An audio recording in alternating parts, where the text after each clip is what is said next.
Hello दोस्तों, reader books club में आपका फिर से स्वागत है। लेकिन आज हम कोई बुक समरी नहीं बताएंगे क्योंकि मेरा मन नहीं है। अब आप सोच रहे होंगे कि मैं क्या बोल रहा हूँ। एक बार जरा अपनी रोजमर्रा की जिंदगी में झांक कर देखिए। हम सब अक्सर यही तो करते हैं। अक्सर अपने जरूरी काम को ये कहकर टाल देते हैं कि आज नहीं कल करेंगे, आज मन नहीं है करने का। एक्सक्यूजेस का तो हमारे पास भंडार होता है, लेकिन अगर हम अपने इन एक्सक्यूजेस को जिंदगी से बाहर निकाल दें तो सब कुछ कितना आसान और स्मूथ हो जाएगा। आज की हमारी बुक समरी भी कुछ इसी बारे में है। आज हम बात करने वाले हैं ब्रायन ट्रेसी की book no excuses the power of self discipline के बारे में, जहां हम जानेंगे कि कैसे इन एक्सक्यूजेस को अपनी लाइफ से बाहर निकाला जा सकता है। ये बुक बात करती है सेल्फ डिसिप्लिन के बारे में और कैसे हमारी जिंदगी के हर पहलू में, फिर चाहे वो काम हो, फैमिली हो, रिलेशन हो, हेल्थ हो या इनर पीस, ये सब सेल्फ डिसिप्लिन से जुड़ा हुआ है। इस किताब को बेस बनाकर इस किताब पर वर्ल्ड वाइड सेल्फ डिसिप्लिन पर बहुत से कोर्सेज कंडक्ट किए जाते हैं, जिनकी कॉस्टिंग $500 से लेकर $1000 होती है, यानी कि अप्रॉक्सीमेटली 40,000 से लेकर 80,000 रुपए तक। इसलिए हमने ये डिसाइड किया क्यों ना हम भी इसे कोर्स की तरह ही प्रेजेंट करें, ताकि आपको ये कोर्स बिल्कुल फ्री में मिल सके। इसलिए इस वीडियो का साइज एक कोर्स जितना लंबा ही होगा, तो बहुत ध्यान से पेपर पेन लेकर बैठें ताकि आप इसका पूरा फायदा उठा सकें।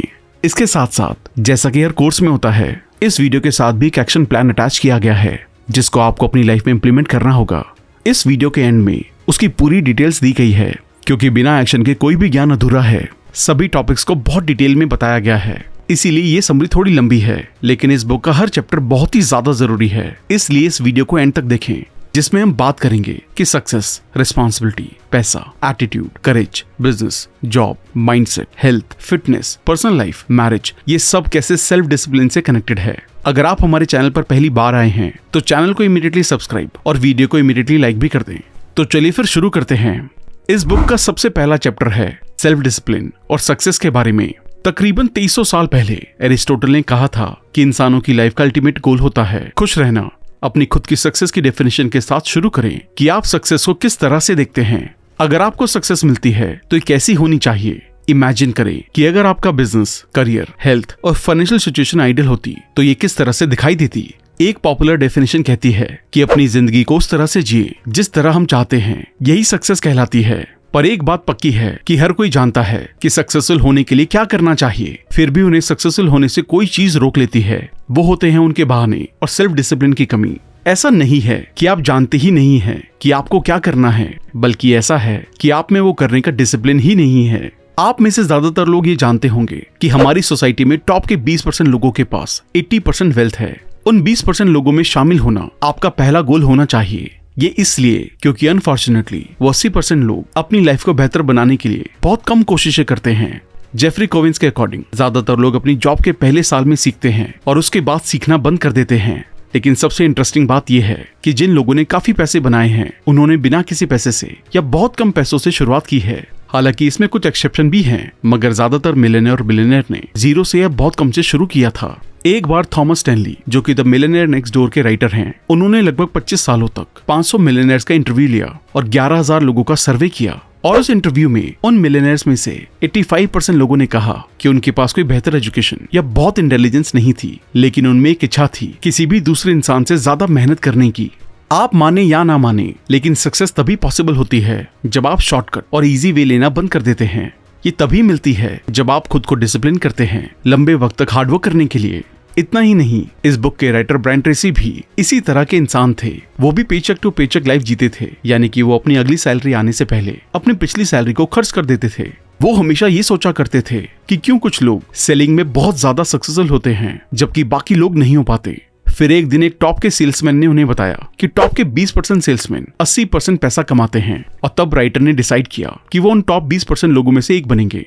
तब ऑथर ने सीखा आयरन लॉ ऑफ यूनिवर्स के बारे में, जो कहता है कि अगर आप किसी एरिया में सक्सेस अचीव करना चाहते हैं तो आपको ये तय करना होगा कि उस एरिया में सक्सेस किस तरह से पाई जा सकती है, और जब तक आप अपने गोल तक नहीं पहुंच जाते, उन स्किल्स और एक्टिविटीज को बार बार करें। ब्रायन ट्रेसी के एक सेमिनार के दौरान एक इंसान उनके पास आए और बोले कि आपके प्रोग्राम ठीक हैं, लेकिन एक सर्टेन पॉइंट के बाद ये काम नहीं करते। मैंने आपके सेमिनार अटेंड किए और 3 साल तक मुझे काफी अच्छे रिजल्ट्स मिले और मैं अपनी कंपनी का टॉप सेल्समैन बन गया, लेकिन पिछले 2 साल में ये मैजिक कहीं चला गया और अब ये काम नहीं करता। तब ब्रायन ट्रेसी ने उन्हें जवाब देते हुए पूछा कि ऐसी क्या चीज थी जो आप 2 साल पहले किया करते थे और पिछले 2 साल से नहीं कर रहे हैं। तब उस इंसान ने अपना सर निराशा में हिलाया और कहा कि मैं समझ गया कि क्या गलत हुआ है। मैंने पिछले 2 साल से सेल्स क्लासेस लेनी बंद कर दी हैं और अब मैं समझ चुका हूँ कि कहाँ गलती हुई है। तो पॉइंट ये है कि किसी भी फील्ड में एक्सपर्ट बनने के लिए आपको उन स्किल्स को सीखने के लिए टाइम देना होगा जिन्हें सीखना आपके लिए जरूरी है। ये एकदम फिजिकल फिटनेस की तरह है। जब आप वर्कआउट करना बंद कर देते हैं तो आप अपना शेप खोने लगते हैं और खुद को शेप में बनाए रखने के लिए आपको हर रोज, हर वीक, हर मंथ वर्कआउट की जरूरत पड़ती है। जब हम अपनी लाइफ में सेल्फ डिसिप्लिन को डेवलप कर लेते हैं और एक सेल्फ डिसिप्लिन इंसान बन जाते हैं तो हम मजबूत बनते हैं। हमारे पास बेहतर सेल्फ कंट्रोल और डिटर्मिनेशन होता है। और रूल यही है कि कुछ नया बनने के लिए आपको कुछ ऐसा करना पड़ेगा जो आपने अभी तक नहीं किया हो। एक सुपीरियर कैरेक्टर बनाने के लिए आपको हायर लेवल का डिसिप्लिन अडॉप्ट करना होगा। आगे बढ़ते हैं अगले चैप्टर की तरफ, जो कि है सेल्फ डिसिप्लिन एंड कैरेक्टर, जहां हम ये जानेंगे कि कैसे सेल्फ डिसिप्लिन और कैरेक्टर एक दूसरे से रिलेटेड हैं। आप हर बार जब एक मुश्किल रास्ता चुनते हैं और लगातार उस पर काम करते हैं तो आप अपने कैरेक्टर को मजबूत बनाते हैं। वहीं अगर आप कभी समझौता कर लेते हैं और आसान रास्ता अपनाते हैं तो आप खुद को लेस एफिशिएंट बना लेते हैं और ये आपके कैरेक्टर को कमजोर बनाता है।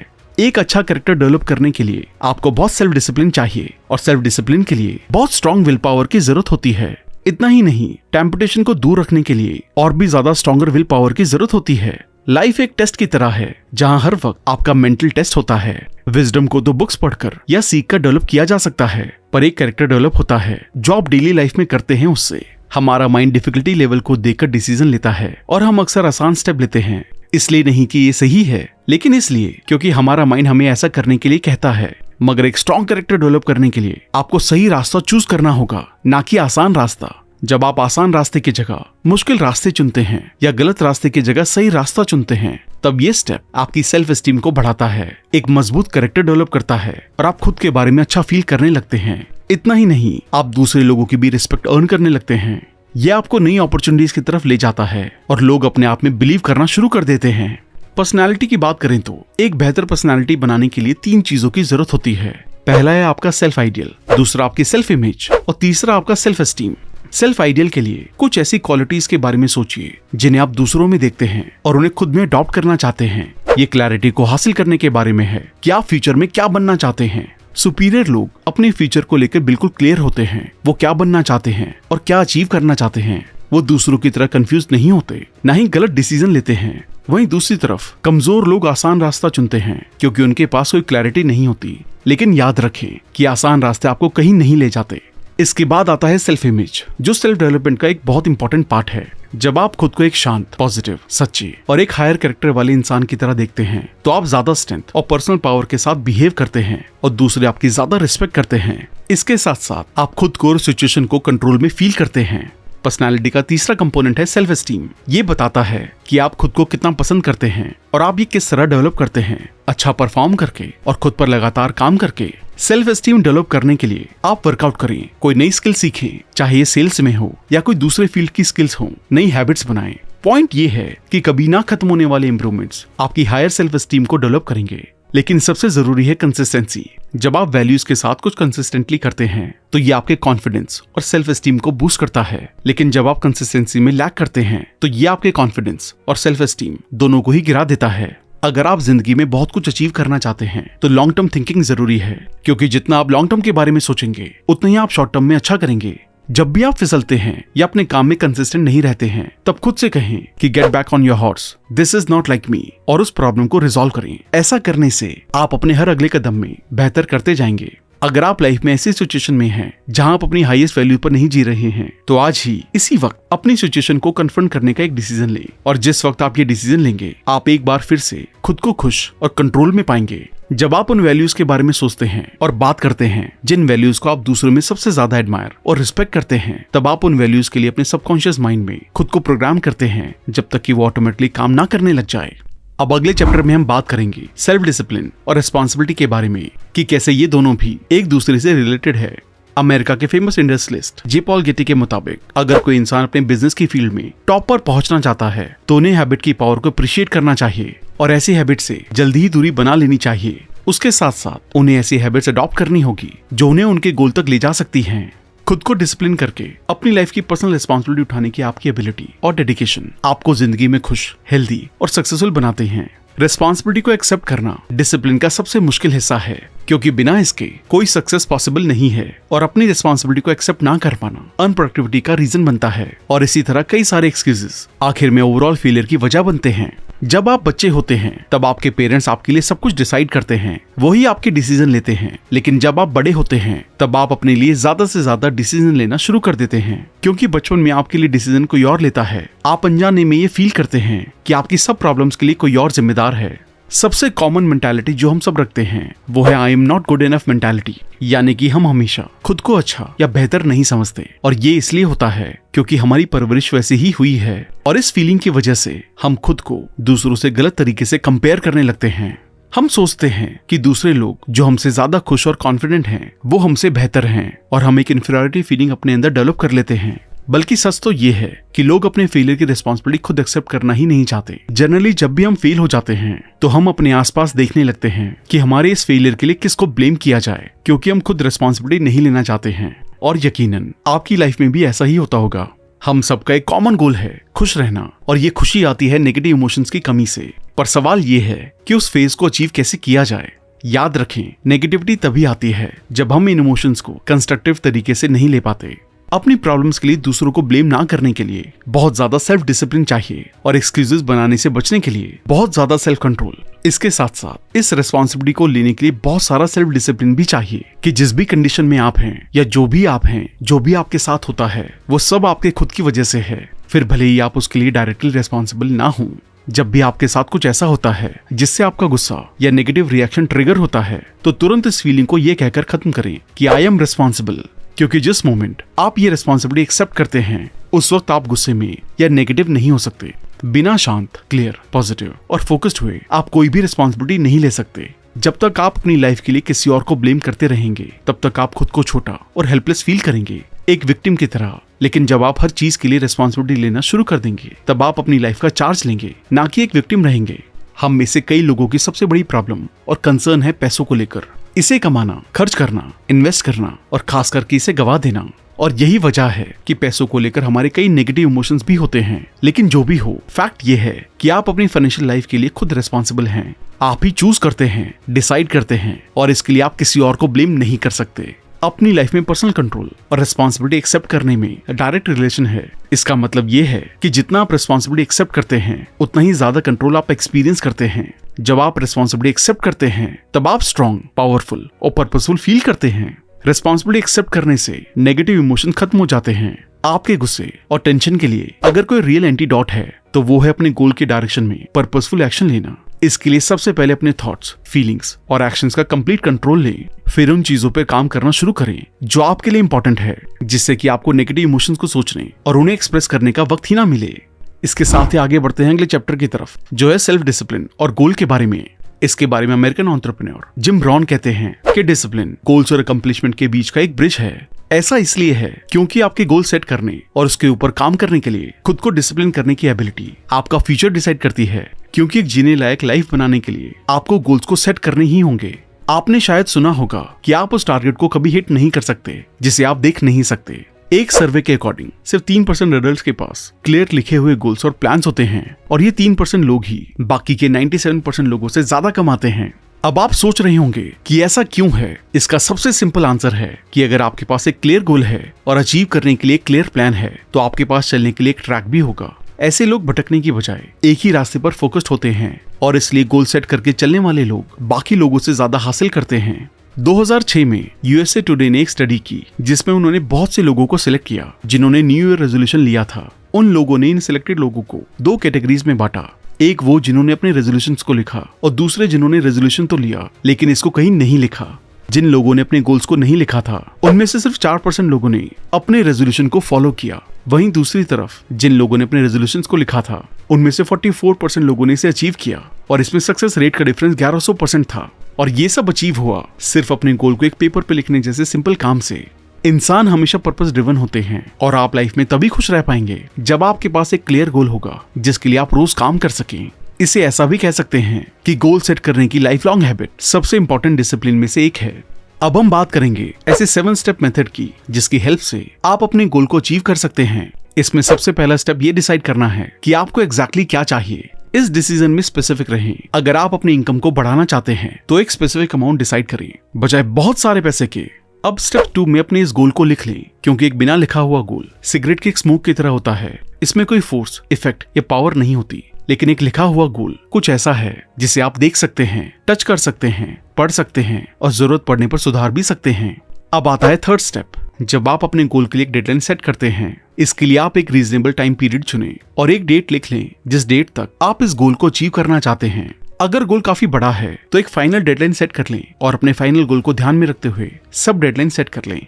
इसके बाद फोर्थ स्टेप में हर एक चीज की लिस्ट बनाएं जो आप सोचते हैं कि आप अपने गोल को अचीव करने के लिए कर सकते हैं। अपने सभी ऑब्स्टेकल्स और मुश्किलों की एक और लिस्ट बनाएं जिनसे आपको अपने गोल को पाने के लिए जीतना है, फिर चाहे वो इंटरनल हो या एक्सटर्नल। फिफ्थ स्टेप में अपनी इस लिस्ट को सीक्वेंस और प्रायोरिटी के बेसिस पर ऑर्गेनाइज करें।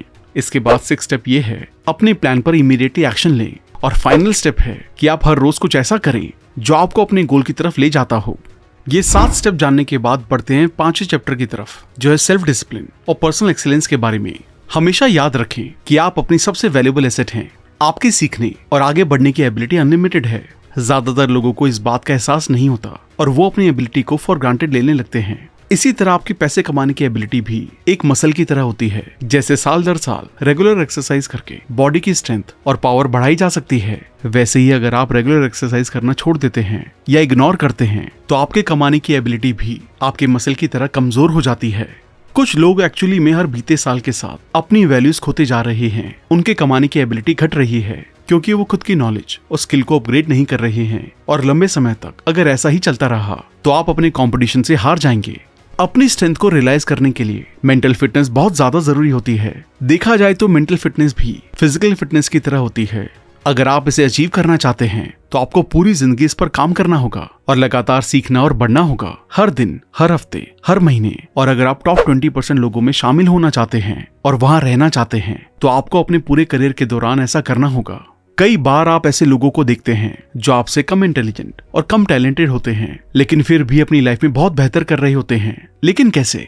इसका जवाब बहुत ही सिंपल है। अपनी लाइफ के एक पॉइंट पर उन्होंने ये रियलाइज किया कि सक्सेस का एक ही मंत्र है, पर्सनल और प्रोफेशनल ग्रोथ। इसमें सबसे अच्छी खबर ये है कि सारे इंपॉर्टेंट स्किल सीखे जा सकते हैं। हर एक बिजनेस स्किल सीखे जा सकते हैं, हर एक सेल्स स्किल सीखे जा सकते हैं। हर टॉप के सेल्स पर्सन कभी एक बिगनर सेल्स पर्सन थे। ऐसे ही सभी पैसे कमाने वाली स्किल सीखी जा सकती हैं, क्योंकि हर अमीर इंसान किसी वक्त पर गरीब था। लेकिन सबसे जरूरी है डिसीजन लेना। ऐसा कहा जाता है कि कोई भी बड़ा बदलाव आपकी लाइफ में तब आता है जब आपका माइंड किसी नए आइडिया से टकराता है और तब आप कुछ अलग करने का डिसीजन लेते हैं। अपनी एजुकेशन कंप्लीट करने का, अपने स्किल्स अपग्रेड करने का और एक अच्छे कॉलेज में जाने का डिसीजन लें। इसके लिए जरूरत है आपको तो बस एक डिसीजन लेने की। सक्सेस तक पहुंचने के सभी रास्ते ढूंढे जा सकते हैं। अपनी फील्ड में टॉप पर पहुंचने के लिए जो भी आपको सीखने की जरूरत है वो पहले से ही हजारों लोगों ने सीखा है, और अगर आप उनसे एडवाइस लेंगे तो वो आपको एडवाइस दे भी देंगे। कामयाब लोग अपने काम को एक तरफ रखकर दूसरे लोगों की सक्सेस में उनकी हेल्प करते हैं, लेकिन आपके लिए ये सिर्फ एक वन टाइम अपॉर्चुनिटी जैसा है। एक बार एडवाइस लेने के बाद आप तुरंत उसे फॉलो करने में लग जाएं।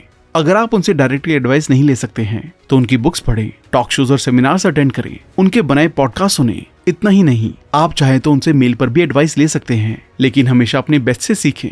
अगर आप ये सोच रहे होंगे कि बेस्ट कैसे बने, तो इस किताब में 3 सिंपल स्टेप्स दिए गए हैं जिनकी हेल्प से आप बेस्ट बन सकते हैं। सबसे पहला स्टेप है रोज 60 मिनट अपने फील्ड से रिलेटेड कुछ पढ़ें। उसके बाद सेकंड स्टेप है कि अगर आप अपनी कार में या कहीं खाली बैठे हैं तब नॉलेज रिलेटेड पॉडकास्ट सुनें या हमारी वीडियोस देखें। और तीसरा स्टेप है अपनी फील्ड से रिलेटेड कोर्सेज या सेमिनार्स में हिस्सा लें। इन 3 स्टेप्स के साथ साथ इस बुक में 7 ऐसे स्टेप्स भी दिए गए हैं जिनकी हेल्प से आप टॉप पर पहुंच सकते हैं।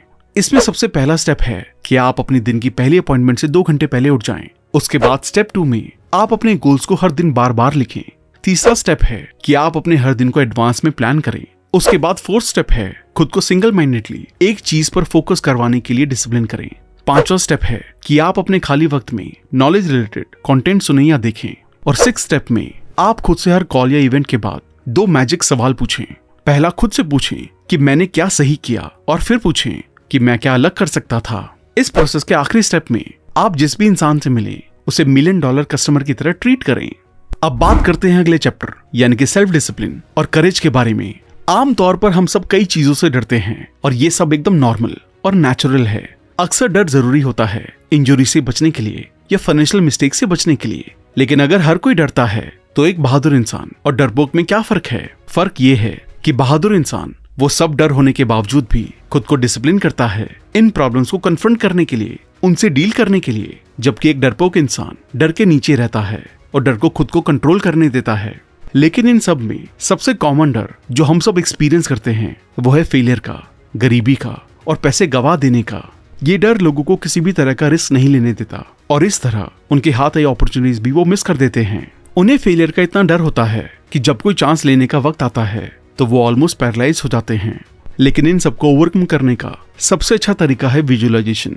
अक्सर आपने सुना होगा कि fake it till you make it. इस तरह आप एक्चुअल में अपने बिहेवियर को चेंज कर सकते हैं सिर्फ अफर्मेशन, विजुअलाइजेशन और ऐसे एक्ट करके जैसे कि जो क्वालिटी आप चाहते हैं वो ऑलरेडी आप में है। जब आप किसी डर को पहचान लेते हैं और खुद को डिसिप्लिन करते हैं, इसके लिए कुछ एक्शन लेते हैं, तो आप देखेंगे कि ये डर धीरे धीरे छोटा और मैनेजेबल होता जाता है। और जब आपका डर कम होता है तब आपका कॉन्फिडेंस बढ़ता है और जल्द ही डर का आपके ऊपर कोई कंट्रोल नहीं रहता। एक अच्छे लीडर में दो तरह की क्वालिटीज होती हैं। सबसे पहली और मोस्ट कॉमन क्वालिटी होती है विजन। एक अच्छे लीडर के पास एक क्लियर विजन होता है कि वो अपने ऑर्गेनाइजेशन को कहां ले जाना चाहते हैं। इतना ही नहीं, उनके पास इस बात का भी क्लियर विजन होता है कि कुछ वक्त बाद फ्यूचर में अपनी पर्सनल लाइफ में कहां होना चाहते हैं। और दूसरी कॉमन क्वालिटी है साहस, यानी कि करेज। अपने विजन को फुलफिल करने के लिए जो एक्शन लेने हैं, उनके पास वो एक्शन लेने का करेज होता है। वो फ्रंट से लीड करते हैं और आगे बढ़ने की भी हिम्मत करते हैं। डर का सबसे बड़ा साथी है वरी, यानी कि चिंता। डर और चिंता ट्विन सिस्टर की तरह होती हैं और हमेशा एक दूसरे के साथ रहती हैं। फेमस राइटर मार्क ट्वेन ने कहा है कि मैंने लाइफ में कई चीजों के बारे में चिंता की और उनमें से ज्यादातर चीजें कभी हुई ही नहीं। ऐसा हमारे साथ भी होता है। यकीन ना हो तो अपनी लाइफ में एक बार झांक कर देखें। ऐसा माना जाता है कि 99% चीजें जिनके बारे में आप चिंता करते हैं वो कभी नहीं होती। जब आप लाइफ में सेल्फ डिसिप्लिन और करेज प्रैक्टिस करते हैं और खुद को टफ सिचुएशन फेस करने के लिए मजबूर करते हैं तो आपकी सेल्फ एस्टीम बढ़ती है, सेल्फ रिस्पेक्ट बढ़ती है और आपका पर्सनल प्राइड बढ़ता है। ऐसे में आप अपनी लाइफ में ऐसे पॉइंट पर पहुंच जाते हैं जहां आपको किसी चीज का डर नहीं होता। लोग हमें पसंद करेंगे कौन नहीं चाहता, मगर इस चाह में हम अपने आप पर कई मायने में लिमिटेशन डाल देते हैं कि कहीं हमारे कुछ करने से हमें कोई नापसंद ना करने लगे। मगर हमें बिना दूसरों के जजमेंट के फिक्र किए हमारी जिंदगी हमारे प्रिंसिपल से जीने का पूरा अधिकार है। The courage to be dislike book आपको इस चीज का करेज देगी। इस बुक समरी को आप कुकू एफएम पर भी सुन सकते हैं। आप भी कुकू एफएम को डाउनलोड करके बहुत से कोर्सेज, हजारों ऑडियो बुक्स और बुक समरीज को भी सुन सकते हैं। इसके लिए आपको एक जगह बैठने की भी जरूरत नहीं है। वॉक करते हुए, ट्रैवल करते वक्त, खाना खाते हुए भी आप इसे सुन सकते हैं। अभी एनुअल मेंबरशिप के साथ चल रहा है 50% डिस्काउंट, मतलब 399 रुपए की जगह सिर्फ 199 रुपए। इसके लिए जल्दी से RBC50 कूपन कोड यूज करें क्योंकि ये सिर्फ पहले 250 यूजर्स को ही मिल पाता है। इसका लिंक भी डिस्क्रिप्शन में डाल दिया गया है। इस बुक का अगला चैप्टर बात करता है सेल्फ डिसिप्लिन और परसिस्टेंस के बारे में। परसिस्टेंस का मतलब होता है एक्शन लेने में डिसिप्लिन रखना, यानी कि अपने सभी सेटबैक्स और टेम्परेरी फेलियर के बावजूद अड़े रहने की आपकी एबिलिटी सक्सेसफुल होने के लिए बहुत जरूरी होती है। सक्सेस का प्राइमरी रीजन होता है परसिस्टेंस और इसी तरह फेलियर का भी प्राइमरी रीजन होता है परसिस्टेंस की कमी, यानी कि बहुत जल्दी क्विट कर देना। हमारे सेल्फ डिसिप्लिन और सेल्फ एस्टीम में डायरेक्ट लिंक होता है। जब भी हम खुद को वो काम करवाने के लिए डिसिप्लिन करते हैं जो काम हमें करना चाहिए, भले ही वो काम हमें पसंद क्यों ना हो, हम अपने सेल्फ एस्टीम को बढ़ाते हैं। लेकिन सक्सेस और परसिस्टेंस के लिए सबसे इंपॉर्टेंट क्वालिटी होती है पॉजिटिविटी। याद रखें कि आप कोई विक्टिम नहीं है, इसलिए किसी और को दोष देने या बहाने बनाने से बचें। और जब भी आप क्रिटिसाइज या कंप्लेन करते हैं तो ये आपको कमजोर बनाता है और आपके किसी खास सिचुएशन के साथ डील करने की एबिलिटी को भी कम करता है। बल्कि इसके बजाय आप अपनी सिचुएशन के लिए खुद रिस्पॉन्सिबल बने, बिना किसी एक्सक्यूज के। हमेशा सॉल्यूशन की तरफ अपना फोकस रखें और अभी क्या किया जा सकता है इस बात पर फोकस करें, बजाय ये सोचने के कि जो हुआ है उसके लिए किसी और को ब्लेम किया जाए। हमेशा पॉजिटिव बने रहने के लिए हर सिचुएशन में कुछ पॉजिटिव देखें। आपका कॉन्शियस माइंड एक टाइम में एक ही थॉट को होल्ड कर सकता है, तो जब आप कुछ अच्छा देख रहे होंगे तो आप ऑटोमेटिकली पॉजिटिव फील करेंगे और अच्छा ही सोचेंगे। सेल्फ डिसिप्लिन और काम करने में भी एक रिलेशन है जिसके बारे में हमारा ये अगला चैप्टर बात करता है। फुटबॉल कोच विंस लोम्बार्डी कहते हैं कि लीडर पैदा नहीं होते, बनाए जाते हैं, और वो भी बाकी चीजों की तरह एक ही क्वालिटी से बनते हैं, वो है हार्ड वर्क। और ये प्राइस हमें अपने किसी भी गोल को अचीव करने के लिए चुकाना ही होगा। आपकी लाइफ में सेल्फ डिसिप्लिन का सबसे ज्यादा असर जिस चीज पर पड़ता है वो है आपकी वर्क लाइफ। कंपनी के सीनियर एग्जीक्यूटिव के एक ग्रुप से पूछा गया कि किसी भी इंसान की सबसे इंपॉर्टेंट क्वालिटी क्या होगी जो आपको अपनी कंपनी के लिए चाहिए। इन एग्जीक्यूटिव में से 85% ने एग्री किया कि सबसे इंपॉर्टेंट क्वालिटी है अपनी प्रायोरिटी सेट करने और हाई वैल्यू टास्क करने की आपकी एबिलिटी और किसी काम को जल्दी से और अच्छे से फिनिश करने का डिसिप्लिन। आपकी 80% कामयाबी आती है आपके 20% काम से, और अब आपका काम यह है कि उन 20% टास्क को पहचाने और सिंगल माइंडेडली उन टास्क को अच्छे से और जल्दी से कंप्लीट करने पर कॉन्सेंट्रेट करें। अनप्रोडक्टिविटी आती है अपना काफी सारा टाइम लो वैल्यू टास्क और एक्टिविटी पर खर्च करने से। अपनी प्रोडक्टिविटी को डबल करने के कुछ सिंपल तरीके हैं, जैसे हम पहले उन चीजों की लिस्ट बनाएं जो आप एक वीक या एक मंथ में करते हैं, यानी कि मंडे से लेकर हफ्ते के आखिरी तक। अब इस लिस्ट को रिव्यू करें या खास क्वेश्चन करें कि अगर मैं इस लिस्ट में से सिर्फ एक काम करता पूरा दिन, तो वो कौन सा ऐसा काम होता जो मेरी कंपनी को सबसे ज्यादा हेल्प करता। और अब यही सेम क्वेश्चन सेकंड और थर्ड टास्क के लिए भी खुद से पूछें।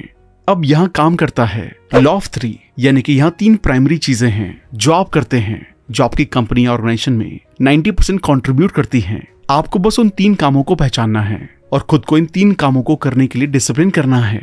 यहाँ एक और चीज इंपॉर्टेंट है कि जब आप काम कर रहे हैं तो उस टाइम में सिर्फ काम ही करें। आपने कई लोगों को अपने वर्किंग आवर्स में गॉसिप करते या गेम्स खेलते हुए देखा होगा। सबसे बड़े टाइम वेस्टर वो लोग होते हैं जो आपसे बात करना चाहते हैं, आपको भटकाना चाहते हैं, लेट करवाना चाहते हैं और आपसे वो वक्त लेना चाहते हैं जिसे आपको हाई वैल्यू काम में लगाना चाहिए था। तो ऐसे वक्त बर्बाद कराने वालों से दूर रहें। इसके लिए एक छोटी सी ट्रिक है, आप खुद को मोटिवेट और फोकस रखने के लिए खुद से पॉजिटिव वे में बात करें। और आज से आपका मंत्र होना चाहिए बैक टू वर्क। और जब भी आप किसी बड़े टास्क में खुद को स्लो पाएं तो खुद से मैजिकल वर्ड्स रिपीट करें कि बैक टू वर्क। और हाँ, एक और टिप, अपने काम में सक्सेस के लिए अब 3 पार्ट फॉर्मूला यूज करें। काम पर थोड़ा जल्दी जाएं, थोड़ा ज्यादा हार्डवर्क करें और थोड़ा देर तक रुके रहें। ये फॉर्मूला आपको आपके कॉम्पिटिटर से इतना आगे कर देगा कि वो आपको पकड़ भी नहीं पाएंगे। इसी तरह लीडरशिप और सेल्फ डिसिप्लिन एक दूसरे से कनेक्टेड हैं, जिसके बारे में हम इस चैप्टर में बात करेंगे। आप कभी ऐसे लीडर को इमेजिन नहीं कर सकते जिसमें self discipline, will power, self control और सेल्फ मास्टरी की कमी हो। किसी भी लीडर की सबसे इंपॉर्टेंट क्वालिटी होती है कि वो हर सिचुएशन में अपने कंप्लीट कंट्रोल में होता है। और फॉर्चुनेटली लीडरशिप सीखी जा सकती है। लीडर्स डेवलप होते हैं या यूजुअली सेल्फ डेवलप होते हैं टाइम, हार्डवर्क, एक्सपीरियंस और ट्रेनिंग से। इस डेवलपमेंट प्रोसेस के दौरान आप अपने बिजनेस करियर में 4 लेवल से होकर गुजरते हैं, जहां पर आप बेहद कम नॉलेज और एक्सपीरियंस के साथ एज एन एम्प्लॉय शुरू करते हैं। फिर जैसे आप ग्रो करते हैं, सीखते हैं और रिजल्ट पाने की एबिलिटी डेवलप करते हैं, आप हायर लेवल पर जाते हैं और सुपरवाइजर बनते हैं। और जैसे आप सुपरविजन के लेवल पर आगे बढ़ते जाते हैं, दूसरों से काम करवाने की अपनी एबिलिटी इंप्रूव करते हैं, आप एक मैनेजर बनते हैं, यानी कि एक ऐसा इंसान जो लोगों को काम असाइन करता है। लोगों को ऊंचे लेवल की लीडरशिप में प्रमोट किए जाने का प्राइमरी रीजन ये है कि वो हर लेवल पर जरूरी रिजल्ट हासिल करने की अपनी एबिलिटी दिखाते हैं। अगला चैप्टर है सेल्फ डिसिप्लिन और बिजनेस के बारे में। यहाँ पर बात की गई है कि कैसे बिजनेस में सक्सेस का सबसे पहला मंत्र है कि आप लोगों को वो दें जो वो चाहते हैं, जिनकी उन्हें जरूरत है, और ऐसे प्राइस पर जिसे वो आसानी से एक्सेप्ट कर लें। और वो प्राइस दूसरे सभी बिजनेसेस को तगड़ा कंपटीशन दे। अपने कंपटीशन के एग्रेसिव नेचर की वजह से आपको सरवाइव करने के लिए खुद को डिसिप्लिन करना होगा, जिससे कि आप अपने कॉम्पिटिटर्स के बराबर या उनसे बेहतर हो पाएं। आफ्टर ऑल, आपके कॉम्पिटिटर्स भी हर रोज दिन की शुरुआत यही सोचकर करते हैं कि कैसे आपको कंपटीशन से बाहर निकाला जाए, आपके कस्टमर्स, सेल्स, प्रॉफिट्स को हासिल कर पाएं। तो अपने इन कंपटीशन को हराने के लिए आपको एफर्ट्स लगाने की जरूरत है। एक बात तो पक्की है, अपने बिजनेस में टॉप पर पहुंचने के लिए आपको लंबे समय तक काम करना होगा, जिसके लिए आपको सेल्फ डिसिप्लिन की बहुत जरूरत है। अमेरिका में एक एवरेज एंटरप्रेन्योर, बिजनेस ओनर और सेल्फ मेड मिलियनेयर हर वीक में 59 घंटे काम करते हैं। इनमें से कुछ एंटरप्रेन्योर्स अपने बिजनेस के कुछ शुरुआत के सालों में 70 से 80 घंटे काम करते हैं। ऐसे ही अगर आपको बिजनेस में बेस्ट बनना है तो आपको भी उस लेवल के एफर्ट्स लगाने होंगे। उतना टाइम और हार्डवर्क करने के लिए खुद को डिसिप्लिन करना होगा। सेल्फ डिसिप्लिन और पैसों में भी एक रिलेशन है, जिसे हम इस चैप्टर में समझेंगे। हमारी जिंदगी में फाइनेंशियल प्रॉब्लम्स का प्राइमरी रीजन ही lack of discipline, self mastery और सेल्फ कंट्रोल है। जब आप छोटे थे और आपको कहीं से पैसे मिलते थे, चाहे वो आपकी पॉकेट मनी हो या किसी रिश्तेदार से, तो सबसे पहली चीज जो आप और हम सोचते थे वो थी कि उन पैसों से या तो हम कैंडी खरीदेंगे, नहीं तो खिलौने। उसी तरह जब आपके पास पैसे आते हैं, आपके माइंड में उन पैसों को खर्च करने की क्रेविंग होने लगती है, किसी ऐसी चीज पर जो आपको खुशी दे, कम से कम प्रेजेंट में ही सही। तो अब आपके मन में ये सवाल होगा कि इसका सॉल्यूशन क्या है। तो इसका सॉल्यूशन है रीवायरिंग, यानी कि आपको अपने सबकॉन्शियस माइंड तक पहुंचाना है और स्पेंडिंग के वायर से हैप्पीनेस के वायर को डिस्कनेक्ट करना है, और इस हैप्पीनेस के वायर से सेविंग और इन्वेस्टमेंट के वायर को जोड़ना है। इसका मतलब ये है कि अपनी सोच में शिफ्ट को लाने के लिए आप अपने लोकल बैंक में एक फाइनेंशियल फ्रीडम अकाउंट ओपन करवाएं। ये एक ऐसा अकाउंट होगा जिसमें आपको लॉन्ग टर्म के लिए पैसे डिपॉजिट करने होंगे, और जब आपका पैसा इस अकाउंट में जाए तो मेक श्योर करें कि आप इस पैसे को कभी स्पेंड ना करें जब तक कि आपको फाइनेंशियल फ्रीडम ना मिल जाए। अब बात करते हैं कि पैसों को कैसे बचाया जाए। तो इसका एक सिंपल मेथड है कि आप अपनी इनकम का सिर्फ 1% बचाने से स्टार्ट करें। इसे कुछ टाइम के लिए कंटिन्यू रखें और कुछ टाइम के बाद इसको 2% कर दें। ऐसे धीरे धीरे इस अमाउंट को बढ़ाते रहें और यकीन मानिए आप लॉन्ग टर्म में काफी बड़े चेंजेस देख पाएंगे। इस डिसिप्लिन के साथ आपके पैसे और इसे खर्च करने की तरफ आपका नजरिया दोनों ही बदल जाएंगे। आप ज्यादा डिसिप्लिन हो जाएंगे, कहीं भी इन्वेस्ट करने से पहले उसकी केयरफुली जांच करेंगे। ऐसा करके आप अपने पैसों को कभी भी हाथ से नहीं जाने देंगे जिसे आपने इतनी मेहनत से कमाया है। अब बात करते हैं कंपाउंड इंटरेस्ट के मैजिक के बारे में। तो इसके बारे में मशहूर साइंटिस्ट एल्बर्ट आइंस्टाइन ने कहा था कि कंपाउंड इंटरेस्ट इस दुनिया का 8वां अजूबा है। इसका मतलब है कि अगर आप 21 साल से 65 साल तक हर महीने $100 यानी कि अप्रोक्सीमेटली 8,000 सेव करते हैं और इसे किसी म्यूचुअल फंड या इंडेक्स फंड में इन्वेस्ट करते हैं जो 7 से 10% तक का ईयरली रिटर्न देता है, तो 65 साल की उम्र में आपके पास $1 मिलियन से भी ज्यादा होंगे, यानी कि लगभग 8 करोड़ रुपए। इसके लिए सेल्फ डिसिप्लिन और सेल्फ कंट्रोल चाहिए, और इसके साथ साथ एक स्ट्रैटेजी भी। यहाँ आप इस स्ट्रैटेजी का यूज कर सकते हैं कि आज ही अपनी फाइनेंशियल लाइफ का कंप्लीट कंट्रोल लेने का, कर्जे से बाहर निकलने का और फाइनेंशियल इंडिपेंडेंस अचीव करने का एक डिसीजन लें। उसके बाद अपनी नेटवर्थ कैलकुलेट करें और अपने एसेट्स और लायबिलिटीज भी। फिर अपना एक अलग बैंक अकाउंट खुलवाएं और इसमें अपनी इनकम का 1% जरूर डालें। इसके साथ ही अपने सभी कर्जों की एक लिस्ट बनाएं और उन्हें चुकाना शुरू कर दें, और सबसे पहले वो जिनके इंटरेस्ट रेट हाई हैं। अपने करियर के एंड तक फाइनेंशियली इंडिपेंडेंट होने के लिए एक एग्जैक्ट अमाउंट तय करें और इसका एक गोल सेट करें। इसके साथ ही अपने लिए मंथली, क्वार्टरली और ईयरली फाइनेंशियल गोल भी सेट करें और अपनी अननेसेसरी स्पेंडिंग को अवॉइड करें जब तक कि आप अपने फाइनेंशियल गोल तक नहीं पहुंच जाते। इस चैप्टर में हम बात करने वाले हैं सेल्फ डिसिप्लिन और टाइम मैनेजमेंट के बारे में। टाइम मैनेजमेंट एक ऐसा कोर डिसिप्लिन है जो ज्यादातर आपकी लाइफ की क्वालिटी को तय करता है। फैक्ट ये है कि आप टाइम को नहीं बचा सकते, आप बस इसे अलग तरीके से खर्च कर सकते हैं। यानी कि आप अपने टाइम को किसी और जगह लगा सकते हैं, जैसे लो वैल्यू से हायर वैल्यू एरियाज की तरफ। कुछ लोग कहते हैं कि उनके करियर की सक्सेस उनके लिए सबसे ज्यादा इंपॉर्टेंट है, और फिर भी वो घर जाकर घंटों टीवी देखते हैं। कुछ कहते हैं कि उनके लिए फैमिली इंपॉर्टेंट है, और फिर वो बाहर जाकर गेम्स खेलने लग जाते हैं या सोशलाइज करने लग जाते हैं, क्योंकि सिर्फ आपके एक्शंस ही आपको और दूसरों को ये बताते हैं कि आप किस चीज की वैल्यू करते हैं। जिस तरह आप पैसों को इन्वेस्ट करते टाइम ये इंश्योर करते हैं कि आपको इसके लिए हाई रिटर्न मिले, उसी तरह आपको अपने टाइम को भी इन्वेस्ट करना चाहिए। आपको ये इंश्योर करना चाहिए कि आप अपने लिमिटेड टाइम से ज्यादा रिजल्ट्स अचीव कर सकें। इसलिए किसी भी टाइम कंज्यूमिंग एक्टिविटी करने से पहले खुद से जरूर पूछें कि क्या ये मेरे टाइम का सबसे बेस्ट यूज हो रहा है। टाइम मैनेजमेंट में सेल्फ डिसिप्लिन की कमी इंसानों को एक्सक्यूज की तरफ ले जाती है, जिससे वो ज्यादा से ज्यादा टाइम लो या नो वैल्यू टास्क पर खर्च कर देते हैं, और जो चीज आप बार बार करते हैं वो आखिर में एक हैबिट बन जाती है। जब बात प्रोक्रेस्टिनेशन की हो तो यहाँ एक सिंपल टाइम मैनेजमेंट सिस्टम बनाया गया है जिसे आप एक्सक्यूजेस को ओवरकम करने के लिए यूज कर सकते हैं। इसके लिए आप ABCDE मेथड का यूज करें और 5 लिस्ट बनाएं। इसमें A लिस्ट में वो टास्क होंगे जो काफी इंपॉर्टेंट है और जिन्हें ना करने से काफी सीरियस डैमेज हो सकता है। उसके बाद B लिस्ट में ऐसे टास्क होंगे जिन्हें करना है लेकिन ये थोड़े कम इंपॉर्टेंट है। C लिस्ट में वो काम होंगे जिन्हें करने में अच्छा तो लगता है लेकिन उनका कोई रिजल्ट नहीं होता। इसके बाद D लिस्ट में वो काम ऐड करें जिन्हें आपको खुद को करने की जरूरत नहीं है और इन्हें किसी और को करने के लिए दिया जा सकता है। और E लिस्ट में आते हैं वो काम जो आपके गोल्स के लिए अब जरूरी नहीं है और उन्हें एलिमिनेट किया जा सकता है। इस चैप्टर में बताया गया है कि कैसे प्रॉब्लम सॉल्विंग में सेल्फ डिसिप्लिन एक इंपॉर्टेंट रोल प्ले करता है। अपनी पूरी लाइफ के दौरान आप कई सारी प्रॉब्लम को फेस करेंगे, फिजिकल, फाइनेंशियल, फैमिली, बिजनेस और पॉलिटिकल। और जब कुछ गलत होता है तो ज्यादातर लोगों की नेचुरल आदत ये होती है कि वो गुस्सा हो जाते हैं और किसी और को ब्लेम करने लगते हैं, लेकिन ये पूरी तरह से एनर्जी की बर्बादी है और इससे कुछ भी सॉल्व नहीं होता। इसके बजाय जब आप कोई अचानक से आई प्रॉब्लम को फेस करते हैं तो सबसे पहले खुद को शांत करें ताकि आप प्रॉब्लम की बजाय सॉल्यूशन पर फोकस कर सकें। सक्सेसफुल लोगों ने अपने बुरे वक्त में इफेक्टिव रिस्पॉन्ड करने की एबिलिटी, शांत रहने की और रिलैक्स होने की एबिलिटी डेवलप की है। वो खुद को शांत और इमोशन से दूर रखते हैं और ये उन्हें और ज्यादा क्लियरली सोचने के लिए, सिचुएशन को एनालाइज करके बेहतर डिसीजन लेने के लिए कैपेबल बनाता है। यहाँ एक 7 स्टेप फॉर्मूला है जिससे आप इफेक्टिवली अपनी प्रॉब्लम सॉल्व कर सकते हैं। पहले स्टेप में अपनी प्रॉब्लम को डिफाइन करने का टाइम निकालें। उसके बाद अगले स्टेप में खुद से पूछें कि क्या ये सच में एक प्रॉब्लम है। याद रखें कि कुछ चीजें ऐसी होती हैं जिनको लेकर आप चाहकर भी कुछ नहीं कर सकते, इसलिए वो प्रॉब्लम्स नहीं होती, वो फैक्ट्स होते हैं। जैसे कि मार्केट्स का अप एंड डाउन होना। इसके बाद अगले स्टेप में खुद से पूछें कि क्या इसके सिवा और भी प्रॉब्लम है। फिर फोर्थ स्टेप में पूछें कि ये प्रॉब्लम कैसे शुरू हुई। प्रॉब्लम को एनालाइज करें और मेक श्योर करें कि सेम गलती बार बार ना हो। आपकी लाइफ में या बिजनेस में अगर कोई सेम प्रॉब्लम बार बार आ रही है तो इसका मतलब ये हुआ कि आपका बिजनेस ठीक तरह से ऑर्गेनाइज नहीं है और ये आउट ऑफ कंट्रोल जा रहा है। फिफ्थ स्टेप होगा हमारी उन प्रॉब्लम के पॉसिबल सॉल्यूशन ढूंढना। जितने पॉसिबल सॉल्यूशन आप ढूंढेंगे, सही सॉल्यूशन मिलने के उतने ज्यादा चांसेस होंगे।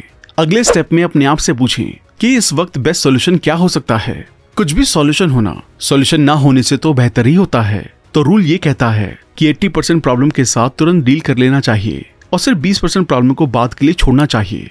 उसके बाद अपने 7 स्टेप में एक डिसीजन लें कि कौन सा सॉल्यूशन सेलेक्ट करना है, क्या एक्शन लेने हैं, आपका अगला मूव क्या होगा और आपको अभी इस वक्त क्या करना है। प्रॉब्लम सॉल्व करने का सबसे बड़ा रिवॉर्ड ये है कि आपको बड़ी और इंपॉर्टेंट प्रॉब्लम सॉल्व करने की अपॉर्चुनिटी मिलती है।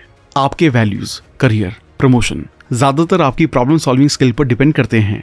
जितना आप सॉल्यूशन पर फोकस करेंगे, आपको उतने ही ज्यादा सॉल्यूशन मिलेंगे और उतना ही आप अपने ऑर्गेनाइजेशन को मदद कर पाएंगे। इस चैप्टर में बताया गया है सेल्फ डिसिप्लिन और हैप्पीनेस के बारे में बताया गया है। आपकी हैप्पीनेस अचीव करने की एबिलिटी आपकी जिंदगी की सक्सेस को बताती है। जब आप सेल्फ डिसिप्लिन, सेल्फ मास्टरी और सेल्फ कंट्रोल को प्रैक्टिस करते हैं तो आप वाकई में खुश रह सकते हैं और तभी आप खुद को लाइफ के फुल कंट्रोल में महसूस कर पाएंगे। जब आपकी इनकम और लाइफ आपके गोल्स और एक्सपेक्टेशन के अकॉर्डिंग चल रही होती है तब आप खुश होते हैं। वहीं दूसरी तरफ अगर आपकी करंट सिचुएशन आपकी एक्सपेक्टेशन से अलग है तो आप डिस्कनेक्टेड फील करेंगे और खुश नहीं रह पाएंगे।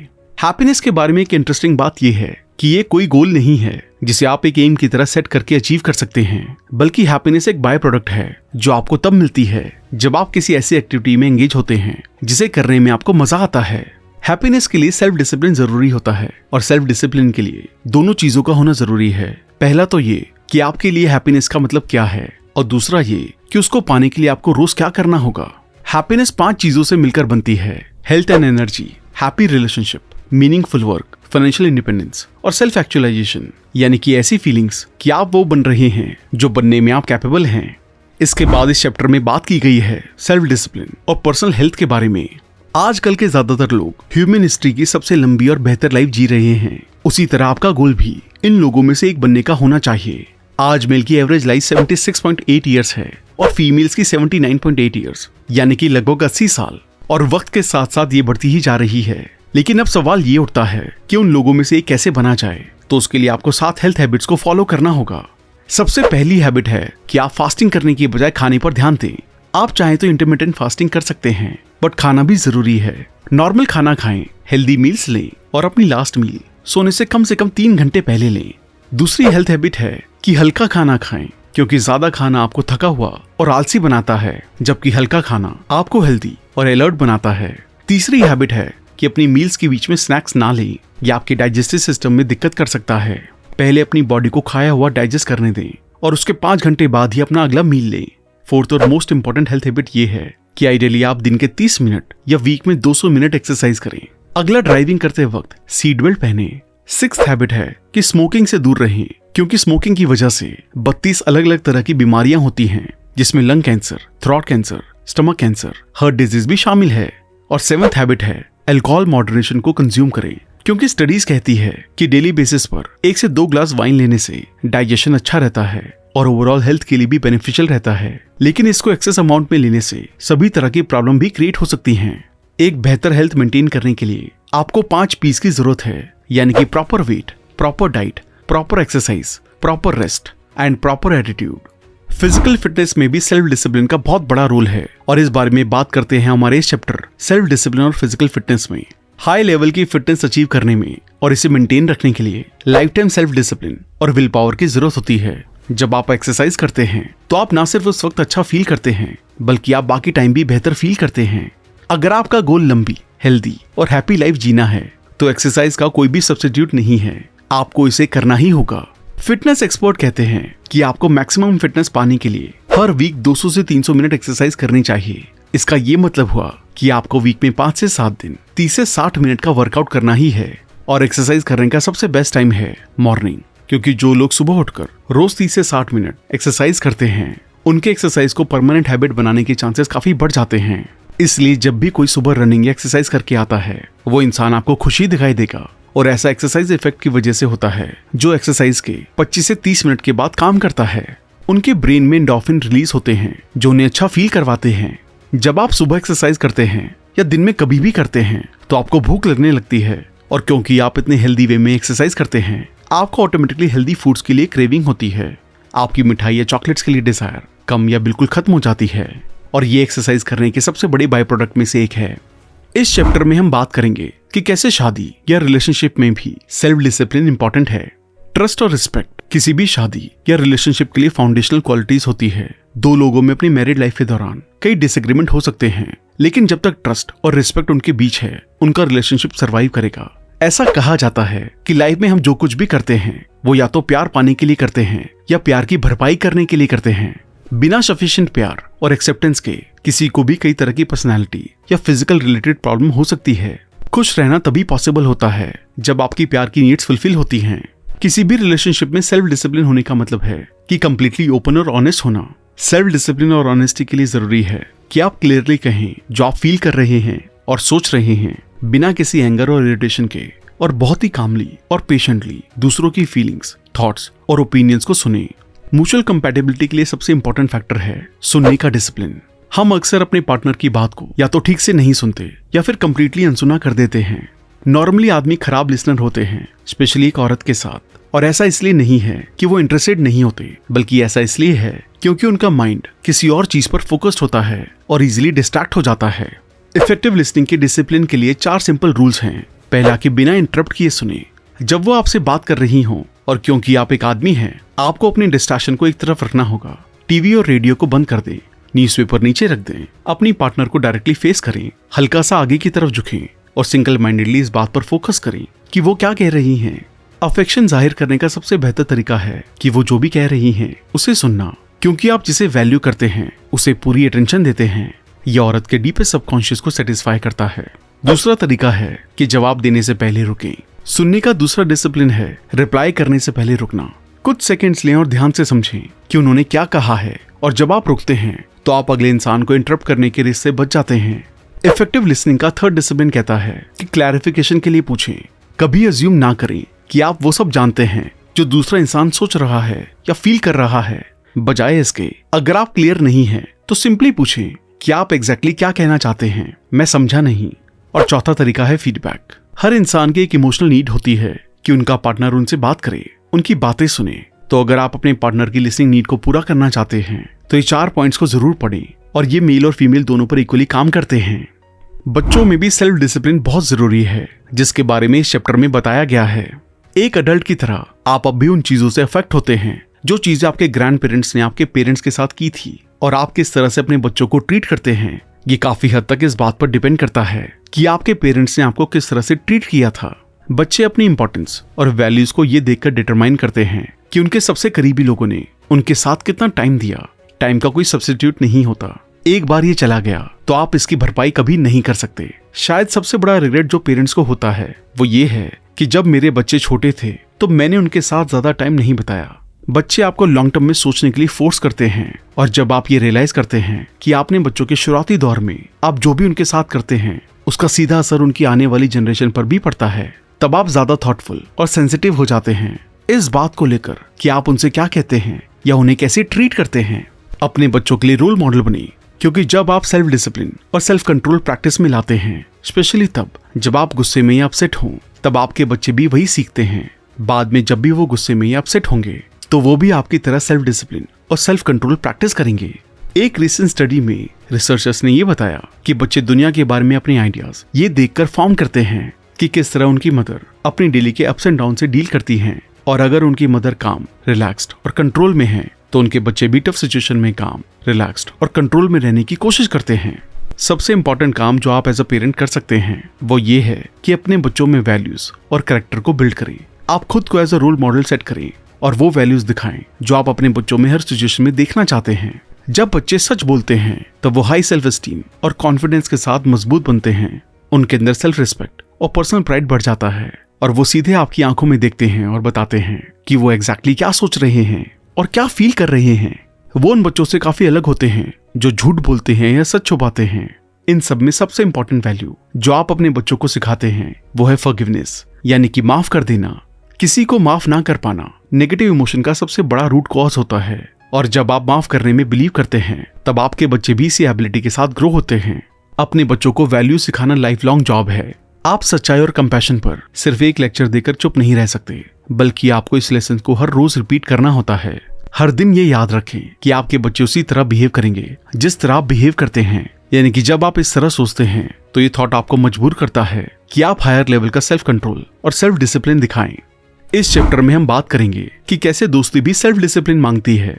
आपकी 85% खुशी आती है लोगों के साथ अच्छे रिलेशन बनाने से, और अनफॉर्चुनेटली आपका 85% दुख भी इन्हीं लोगों से जुड़ा हुआ है। साइकोलॉजिस्ट बताते हैं कि जब हम जॉब करते हैं तो या तो वो हमारी सेल्फ एस्टीम को बिल्ड करता है या फिर लोगों से इसको बचाता है, क्योंकि हर इंसान अपनी वैल्यू और इंपॉर्टेंस को लेकर हाइपर सेंसिटिव होता है। आप खुद के बारे में क्या सोचते हैं या आप खुद को कितना पसंद करते हैं, ये ज्यादातर आपकी सेल्फ इमेज से पता चलता है, या फिर इस बात से कि आप खुद को किस तरह से देखते हैं और खुद के बारे में कैसा फील करते हैं। लाइफ में आप ऐसे लोगों के साथ फ्रेंडशिप या रिलेशनशिप बनाते हैं जो आपको कंफर्टेबल फील करवाते हैं, और जब आप ऐसे लोगों के साथ होते हैं जो आपको ऐसे ट्रीट करते हैं जैसे आप वैल्यूएबल और इम्पोर्टेंट हैं, तो आप हायर लेवल की सेल्फ एस्टीम एंजॉय करते हैं। आप खुद को पसंद करते हैं और खुद की रिस्पेक्ट करते हैं, और आप उन लोगों की प्रेजेंस में खुश फील करते हैं।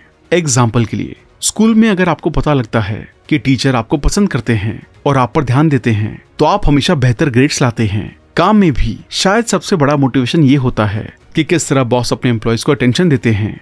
जब भी एम्प्लॉय ये फील करता है कि एज अ पर्सन बॉस उनकी केयर करते हैं ना कि एज एम्प्लॉय, तो वो खुद को वैल्यूएबल समझने लगते हैं और अपनी जॉब में परफॉर्म करते हैं। लोगों की इंपॉर्टेंट फील करने की डीपेस्ट सबकॉन्शियस नीड होती है। जब भी आप किसी इंसान की सेल्फ एस्टीम को बढ़ाने के लिए कुछ करते हैं, आप एक बूमरैंग इफेक्ट क्रिएट करते हैं, जिससे आपकी खुद की सेल्फ एस्टीम बढ़ जाती है। दूसरों के साथ एक अच्छा रिलेशनशिप बनाने का एक सिंपल तरीका है कि उनको इंपॉर्टेंट फील करवाएं। यहाँ पर 7 तरीके बताए गए हैं लोगों को इंपॉर्टेंट फील करवाने के। ये कुछ सिंपल प्रैक्टिसेस हैं जो आप रिपीटिशन से सीख सकते हैं।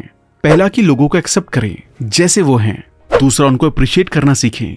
तीसरा कि पॉजिटिव बने और लोगों की बातों में सहमति दें। चौथा, लोगों को एडमायर करना सीखें। पांचवा, लोगों को अटेंशन दें। छठा, किसी को क्रिटिसाइज, कंडेम और ना ही कंप्लेन करें। और सातवां, लोगों के लिए मन में अच्छी फीलिंग्स रखें। जब आप किसी से काफी टाइम बाद मिले, उनसे पूछे कि वो कैसे हैं और उनके जवाब को ध्यान से सुने। लोग अक्सर आपके साथ उनकी लाइफ के कंसर्न्स और प्रॉब्लम्स को शेयर करते हैं, और जब वो ऐसा करते हैं तो कंसिडरेशन और सेंसिटिविटी शो करते हैं। उनकी प्रॉब्लम को ऐसे ट्रीट करें जैसे ये आपके लिए भी बहुत इंपॉर्टेंट है।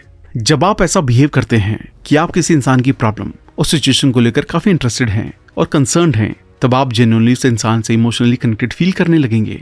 इस बुक का ये आखिरी चैप्टर बात करता है सेल्फ डिसिप्लिन और पीस ऑफ माइंड के बारे में। अगर आप वाकई में अपने इनर सोर्स को डेवलप करना चाहते हैं और अपने ट्रू पोटेंशियल को छूना चाहते हैं, तो आपको हाई लेवल ऑफ डिसिप्लिन की जरूरत है। कई सदियों से सभी धर्मों और फिलॉसफीज में पीस ऑफ माइंड को एक खास जगह दी गई है। आपके अपने पीस ऑफ माइंड को अचीव करने की एबिलिटी आपकी सक्सेस का सच्चा लेवल होती है और आपकी हैप्पीनेस के लिए एक डिटर्मिनेंट फैक्टर होती है।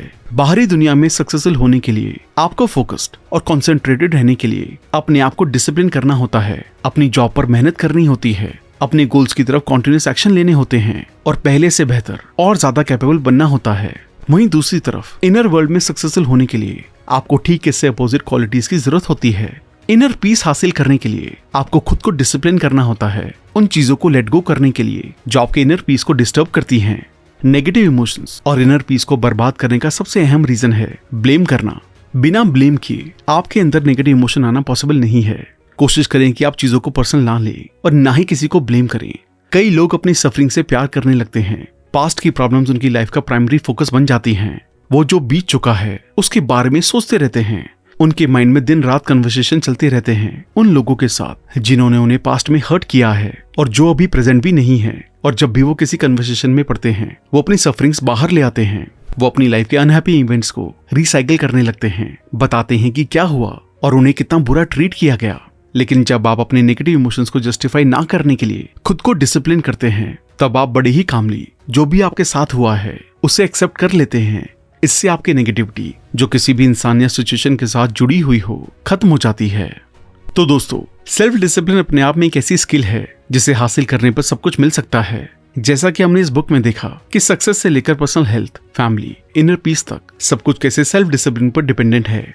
अगर हम चाहें तो अपनी जिंदगी के हर पहलू को बेहतर बना सकते हैं। बस जरूरत है तो खुद को डिसिप्लिन करने की। हम चाहें तो दुनिया के सबसे सफल इंसान बन सकते हैं, बेशुमार पैसा कमा सकते हैं, अपनी कम होती हुई एज को बढ़ा सकते हैं, लोगों से अच्छे रिलेशन बना सकते हैं। बस इसके लिए हमें आज से ही खुद को डिसिप्लिन करने की तरफ एक स्टेप लेना होगा। आज से ही खुद को डिसिप्लिन होने के लिए तैयार करना होगा। और यकीन मानिए वो दिन ज्यादा दूर नहीं है जब आप भी उन 20% लोगों में शामिल हो जाएंगे जो आज टॉपर हैं। तो दोस्तों अब वक्त है इस कोर्स के एक्शन प्लान का। अब आपको अगले 24 घंटे में एक लिस्ट बनानी है जिसमें आप कुछ डिटेल्स को बहुत सोच समझ कर लिखेंगे। सबसे ऊपर डेट और उसके बाद अपना नाम लिखें। उसके बाद हर चैप्टर से रिलेटेड 3 बदलाव जिनकी आपको सक्सेसफुल और डिसिप्लिन होने के लिए जरूरत है। जैसे कि चैप्टर 1 है सेल्फ डिसिप्लिन और सक्सेस। उसमें से 3 सबसे इंपॉर्टेंट डिसीजन ये हो सकते हैं। मैं कभी एक्सक्यूज नहीं बनाऊंगा, मैं कभी शॉर्टकट नहीं लूंगा और मैं हमेशा सीखने पर ध्यान दूंगा। ये तीनों पॉइंट्स फर्स्ट चैप्टर से ही लिए गए हैं। चाहे तो एक बार फिर से एक एक चैप्टर करके इस वीडियो को दोबारा देखें। इस तरह आपको हर चैप्टर से 3-3 पॉइंट्स को उठाना है और उन पर 1 महीने तक काम करना है। ठीक 1 महीने बाद आपको इन पॉइंट्स को चेक करना है और देखना है कि किन किन पॉइंट्स को आप फॉलो कर पाए और किन किन को नहीं। उसके बाद यही एक्सरसाइज रिवाइज आप वापस से हर चैप्टर के 3-3 पॉइंट्स लिखेंगे। ये सेम भी हो सकते हैं और अलग भी, और इन्हें आप वापस से 1 महीने तक फॉलो करेंगे। फिर महीने के एंड में रिव्यू और फिर अगले महीने के 3-3 पॉइंट्स। इस साइकिल को 6 महीने तक फॉलो करना है और मैं इस बात की गारंटी देता हूं कि आप 6 महीने के बाद एक बहुत ही डिसिप्लिन, सक्सेसफुल और ट्रांसफॉर्म्ड इंसान बन चुके होंगे। इसको आसान बनाने के लिए, हर महीने के नोट्स बनाने के लिए आप कमेंट सेक्शन में भी ये सब इन्फॉर्मेशन डाल सकते हैं। इससे बाकी लोगों को भी आपसे इंस्पिरेशन मिलेगी। आप इस बुक को ऑर्डर करके और भी डिटेल में पढ़ सकते हैं। इसके साथ साथ आप कुकू एफएम को डाउनलोड करके डिस्काउंट के लिए RBC50 कूपन कोड यूज कर सकते हैं। लिंक डिस्क्रिप्शन में दिया गया है। अगर आपने अब तक हमारे चैनल को सब्सक्राइब नहीं किया है तो इमीडिएटली चैनल को सब्सक्राइब, वीडियो को लाइक और कमेंट भी कर दें। जल्दी मिलेंगे और भी बेहतर वीडियो के साथ। Thank you so much.